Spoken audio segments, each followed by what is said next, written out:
This former Apollo 14 astronaut, Dr. Edgar Mitchell, was on a radio show over in England, and he says that for 6 decades the government's been covering up the fact that aliens do exist. Guess who's joining us on the phone? Dr. Mitchell, good morning to you. Good morning.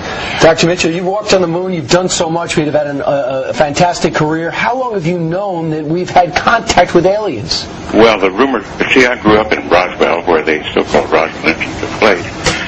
So the local lore I've known for 60 years. Mm-hmm. But, however, as a result of my astronaut experience, some of the old-timers, I call them the old-timers. I've never had a first-hand experience. I mean, I've never seen the UFO. But some of the old-timers of that period who were hushed up thought I would be credible, and they wanted to pass on their story before they passed on.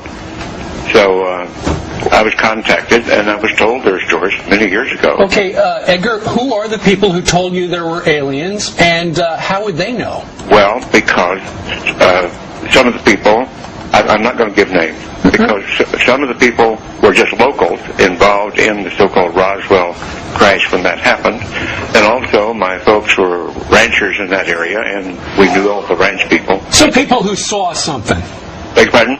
People who saw something. Some of the people who saw something and were in military or intelligence activities at that point, and were under very severe secrecy oaths at that point throughout their life. Because, Dr. Mitchell, that was my whole point when we discussed this earlier today, was what kind of secrecy document would you have to sign if you were given this type of privileged information? In those days, there wasn't a document. Yeah. They were threatened. I mean, there was real threat.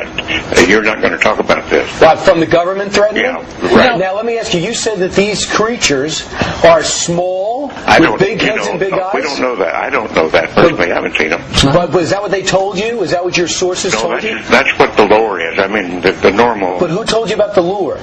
Like about what, please? Like, for example, when you talk to these people who wanted their stories to live on because they won't. It was just to confirm that the Roswell incident did take place, and it wasn't, the government knew it was an alien spacecraft. Now, it was about 10 years ago, you had a press conference where you laid all these facts bare. You talked about this in public. Yes, I actually went to the Pentagon and was talked to intelligence officer at the Joint Chiefs of Staff. Yeah. And he said, I don't know about this, but I'm going to find out. All right. And he eventually called me back and said, you're right, but he couldn't get in and get access to it. What's that guy's name? No, I'm not going to tell you that. Well, I mean, because Edgar, a lot of people are listening to this and they're thinking, well...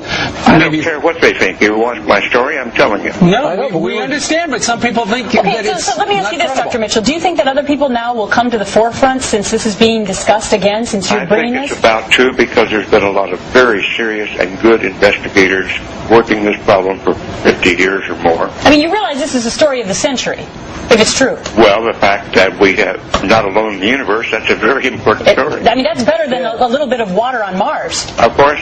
Yeah, absolutely. And let me tell you, it beats water on Mars, and the fact that these little creatures are nice and smarter than us is it bigger news. Dr. Edgar Mitchell, we thank you very much for joining us on the phone to try to straighten things out, and we thank you for getting up early this morning down there in Florida. One more thing. It got mixed up that this had to do with NASA. It doesn't have anything to do with NASA. Okay, just thanks for the clarification. All right, thank you, sir. All right, straight ahead, Kinky Friedman.